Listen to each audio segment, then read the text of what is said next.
అవకాశాలు ఎప్పుడూ రావు, వచ్చినప్పుడే వాటిని సద్వినియోగం చేసుకోవాలి. అపర చాణక్యుడిగా పేరున్న చంద్రబాబు నాయుడు ఇప్పుడు తనకొచ్చిన ఛాన్సును ఏ విధంగా వినియోగించుకోవాలోనని మెదడుకు పదును పెడుతున్నారట. దేని గురించి అనుకుంటున్నారా? అదేనండి, టీడీపీ జనసేన కూటమితో కలిసి ఎన్నికలకు మేము సైతం అంటూ కమలదళం కబురిచ్చింది. పార్టీతో డిస్కస్ చేసి చెబుతానని చంద్రబాబు ఆ ప్రపోజల్ను హోల్డ్లో పెట్టారు. తిరిగి రేపో మాపో వెళ్ళి కొన్ని డిమాండ్లు అంటే ఎన్నికల మేనిఫెస్టోలో మీ తరఫు నుంచి హామీలు కావాలంటూ చిట్టా రెడీ చేస్తున్నారట. సిఎంఆర్ ఫ్యామిలీ మాల్ ఇప్పుడు మన కేపీహెచ్బీలో ఫిబ్రవరి 10వ తేదీన ప్రముఖ నటి శ్రీలీల గారిచే ఘన ప్రారంభం. వాటికి కాషాయ దళం ఓకే అంటే రాజధాని కూడా పూర్తిగాని ఏపీ ఈ దెబ్బతో సెట్ అయిపోద్దట. అవేంటో చూద్దాం. ఏపీలో ఎన్నికల హడావిడి టాప్ గేర్లో రన్ అవుతుంది. వైసీపీని గద్దదించేందుకు టీడీపీ జనసేనలు జట్టు కట్టి టికెట్ల కేటాయింపులో నిమగ్నమైన తరుణంలో కమలం నుంచి కబురొచ్చింది. ఫ్రెండ్స్, మేము కూడా మీతో వస్తాం, 2014 విక్టరీని 2024లో రిపీట్ చేద్దామంటూ అమిత్ షా వర్తమానం అందించారు. నిజానికి ఏపీలో టీడీపీ విజయానికి బీజేపీ ఏమాత్రం హెల్ప్ కాదు. బీజేపీకే టీడీపీ పొత్తు అవసరం. ఇంకా చెప్పాలంటే టీడీపీకి జనసేన పొత్తు లాభిస్తుంది. ఎందుకంటే జనసేన విడిగా పోటీ చేస్తే వైసీపీకి వ్యతిరేక ఓట్లు చీలిపోయి అది వైసీపీకి వరంగా మారుతుంది. గత ఎన్నికల్లో జరిగింది అదేనని టీడీపీ జనసేన వర్గాల మాట.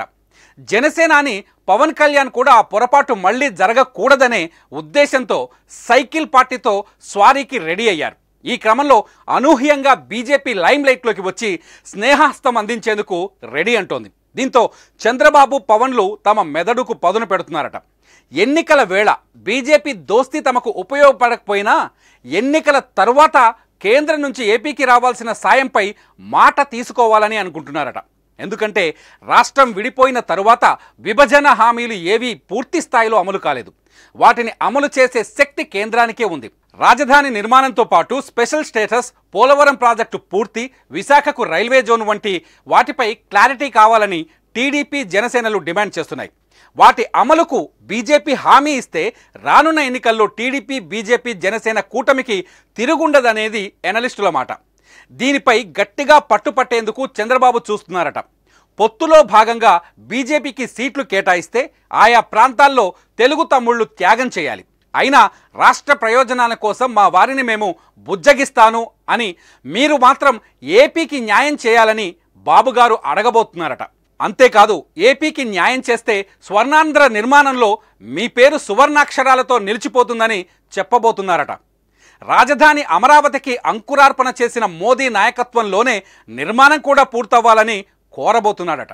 పొత్తులో భాగంగా బీజేపీ ఎక్కువగా అడిగేది లోక్సభ స్థానాలే. బలహీనంగా ఉన్న దక్షిణాది రాష్ట్రాల్లో ఉనికి చాటుకునేందుకు కమలం గట్టిగా ప్రయత్నిస్తోంది.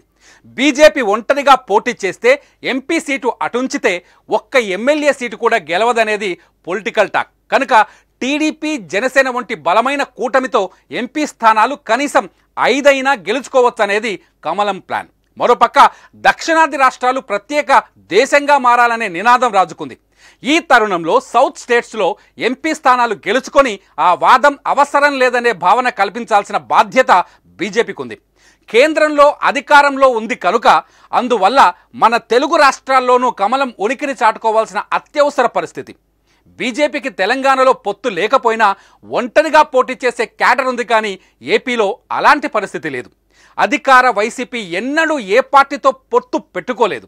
కావాలంటే ఎన్నికల అనంతరం మద్దతిస్తుంది. దానికంటే డైరెక్ట్ తమ పార్టీ నేతలే ఎంపీగా ఉంటే మేలని టీడీపీ జనసేన కూటమితో దోస్తీకి బీజేపీ సై అంటుంది.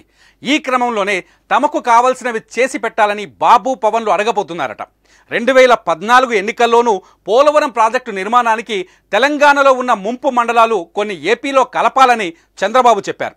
ఎన్నికల అనంతరం పట్టుబట్టి మరీ ముంపు మండలాలను ఏపీలో విలీనం చేయించారు. అదే మాదిరిగా రాబోయే ఎన్నికల్లోనూ రాజధాని నిర్మాణానికి నిధులు, పోలవరం ప్రాజెక్టు పూర్తి చేసే బాధ్యత, రైల్వే జోన్ వంటి వాటిపై గట్టిగా పట్టుబట్టబోతున్నారట.